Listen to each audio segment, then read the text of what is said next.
Welcome to our community. Susie Thomas here with you this morning, visiting with David Held. He is the mayor of North Canton. Good morning. Yes, good morning. Thank you for having me. David, you've got an interesting background.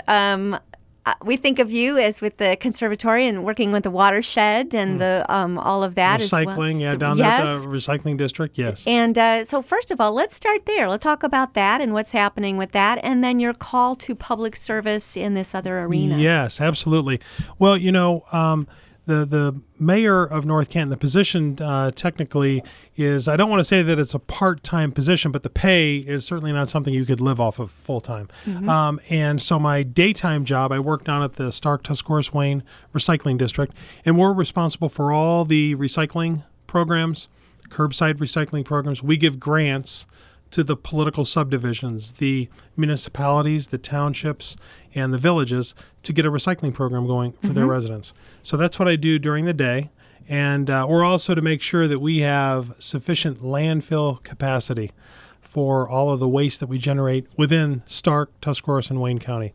And so that's my daytime job. That's your day job. That's my day job. And then I've been serving in that position for the past 11 years.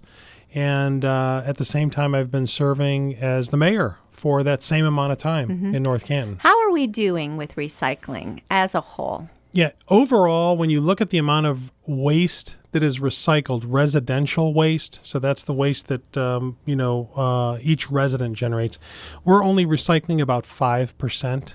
Less than 5%. But that's not just in the state of Ohio, that's across the country. When you look at commercial and industrial waste, about 70% or more, close to 80% of industrial waste is recycled because most of it's metal, and there's value there. Then when you look at commercial businesses, a lot of their waste, probably just over 30% or more. I'd even say more than 50%, but they're not required to necessarily give those statistics, the local businesses. And that's just because they want to remain competitive. You know, the amount of waste that you generate is also symbolic of the amount of economic activity that you have. I guess that's true. But a lot of that's cardboard. So residential waste, it is much lower than we would like, but we've went up 72% over the past 10 years here in Stark County, which has been a really, really good thing. So compared to the nation, we are doing great. Yes, compared to the nation, we're improving. We just keep adding more and more programs. And that's because a lot of the municipalities have introduced curbside recycling, and that's why the numbers are going up. That was my next question. Is it education, or is it because they've made it so easy? That's what it is. If you make it easy, then people will participate. It's almost like, I like to use the example of voting, that once somebody registers to vote and they know where they need to go to, usually they end up, voting pretty consistently. And that's what we found with recycling, too. It's so interesting. All right. What's in the future there? Anything new on the Yes, in the horizon? future, we are looking at bringing back household hazardous waste collection event. We're going to be partnering with the Canton City Health Department. They're going to serve as a location to schedule drop-offs for your pesticides, insecticides, all of the waste that's generated from a residential standpoint that you don't want to throw into the garbage. When you look at household hazardous waste, it is exempt from hazardous waste regulations. So technically, legally, you can throw it into the trash, but we'd rather residents not do that. So we're going to set up a collection site, and then people can start taking their material down to that location, and we're hoping to branch that out into each one of the townships and the municipalities where they host their own collection, and the solid waste district would be paying for that. Do you have advice for the average family of what to do with that kind of waste until they have that special pickup day? Because I'm thinking of pills in the house that you don't want to have sitting around. You don't want to flush them. Yes. What's a good practice? That's a very good point. Well, when you bring up the pills, that is a great example, because we have one of the largest pharmaceutical pill collection programs in the country, and it's just really taken off in the past year or so.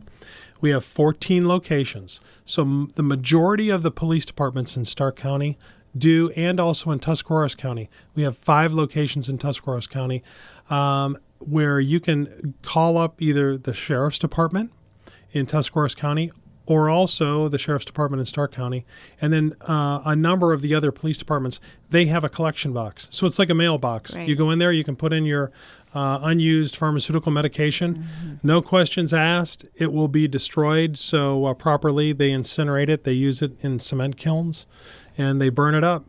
And so it's that program is going very, very well, because you would be surprised as to how much of the pharmaceuticals that are flushed down the toilet, which really environmentally it's not a good idea. Right. Because it ends up, in some cases, it ends up back in our water In our system. groundwater. Yes, in our groundwater.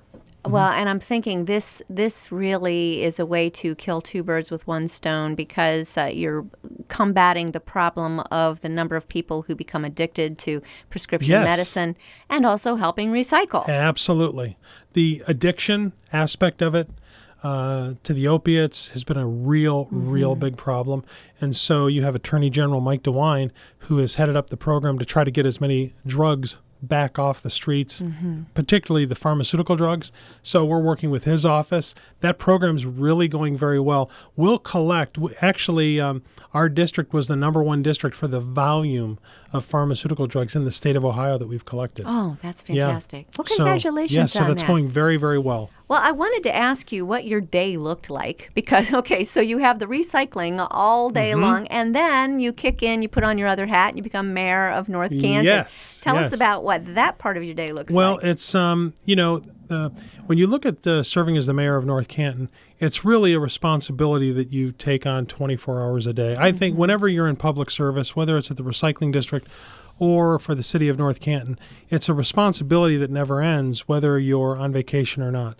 But when you have good people, that's everything. Yes. When you have good people that provide great services to the city, that makes a big difference. So what I've found from a leadership standpoint is just surround yourself by good people that have a desire to serve. And not everybody is cut out for public service, because you have to be able to, shift gears. Because you might have one resident that has something as simple as, they've lost their dog and they're looking for it, and it's a very big emotional situation for them. But then you could literally have an emergency situation that requires police, fire, or EMS that is a much more of a significant episode in somebody's life. But at the same time, each one of those individuals is going through a hard time. So you've got to be able to sort through that, and you have to have people that work in the city that are able to shift gears and able to deal with each situation and be sensitive to the needs of the people that they're serving. And any day can hold who knows what.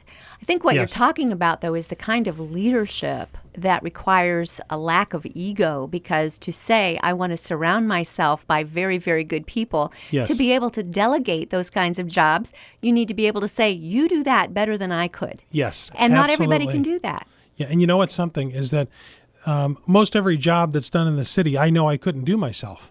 And so it's really interesting that you bring that up, because it's recognizing what each of our strengths are. Yes. And it does require, I think, probably the two greatest character traits that I've learned since I've been serving as mayor. And really, it's not talked about a whole lot in the leadership seminars and so forth, but it's patience and humility, because you have to learn to be patient with people.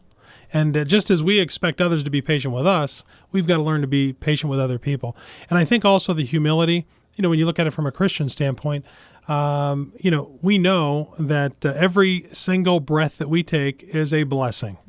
And once you start to look at life from that perspective, it is humbling. And so it allows us to be a lot more patient with other people if we recognize, who is in control, and, the Lord's in control. And certainly not us. Certainly not. And that call to public service, though, had to be, when did you know, all right, I'm supposed to be doing this? Yes, that's really a good question. That started back in 1996 when I decided to run for county commissioner. And it's right after my wife, Sharon, and I, we have 6 children. Wow. And our first son, Luke, our first child was Luke. And this was back shortly after he was born, and they were having a hard time in the county passing a county sales tax in Stark County. And so there was concern as far as the police or the sheriff's deputy, as far as the number of officers that they were going to have out on patrol.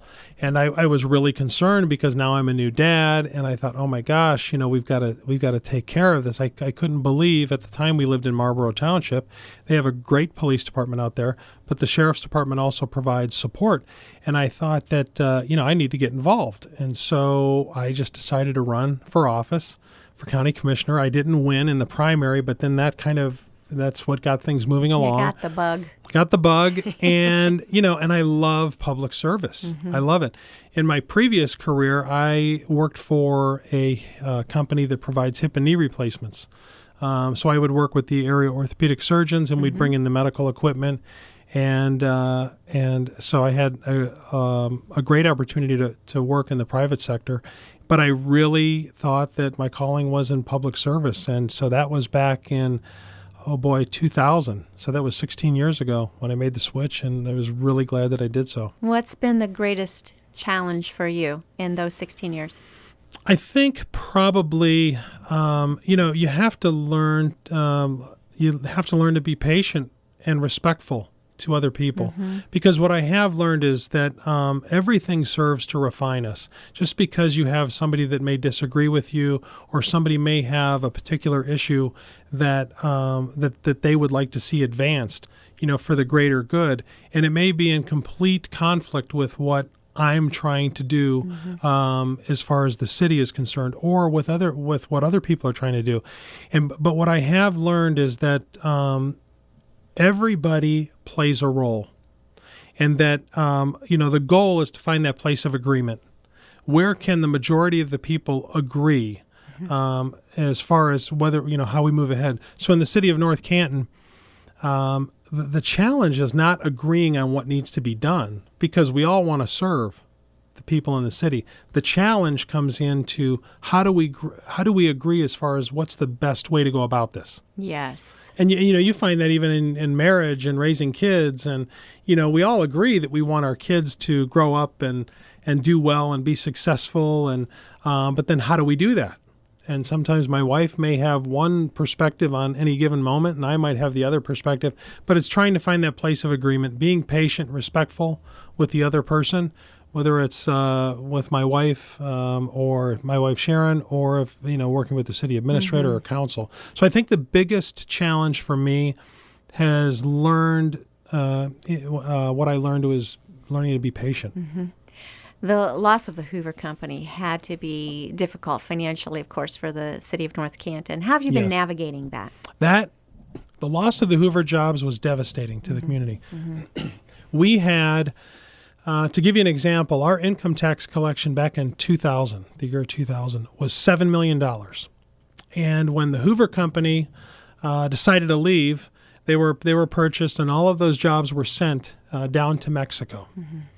And we lost 23% of the city's revenue. Wow. So in 2010, after all the jobs had left, and you combine that with the economic downturn, we lost 23% of our revenue. So we dropped to $5.4 million in income tax. Wow. It was a devastating blow, not only financially, but the emotional aspect of 3,000 people losing their job.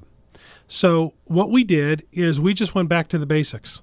We knew that the residents wanted that same level of service, so we had to find a way to do that in a more cost-efficient manner. Fortunately, in North Canton, we had a number of people that had been serving in public service for 30 years or more, so they were in a position to retire. When they would retire, we just wouldn't replace that position. Right. And it was not easy. I mean, it took a number of years for us to get to that place. But now what we've done is the people that work in the city, they're more of a generalist. So they have to learn to maybe work in the water department one day, the sewer department in the next day, or if they need to answer phones, whatever it is that we have to do, that's, we just try to do whatever we can to get it done. And we cut a lot of money out of the budget. On a positive note, so there's really two goals that we had in the city. Number one, every single decision that we've made in the city since I began serving back in 2005 had to meet one or both of these criteria. One is, does it bring jobs to the city? If the answer is no, then we have to question, Is this something we should be doing? The second criteria is, does this allow the city to provide cost-efficient and effective public service? Mm-hmm. And if the answer to both of those questions is no, then we don't move ahead with the decision. Right. If it meets one or both of them, then we'll move ahead with it. And so with the Hoover Company, we now have over 1,000 new jobs at the Hoover District. They're going to be bringing in residential apartments. And so it's been a great, great success. But it's taken a lot of years to rebuild that. Yes, yes. Well, congratulations, because it's come a long, long way. Pretty Thank wonderful. We need to take a short break. We'll be back with Mayor Held after these words. You're listening to Our Community.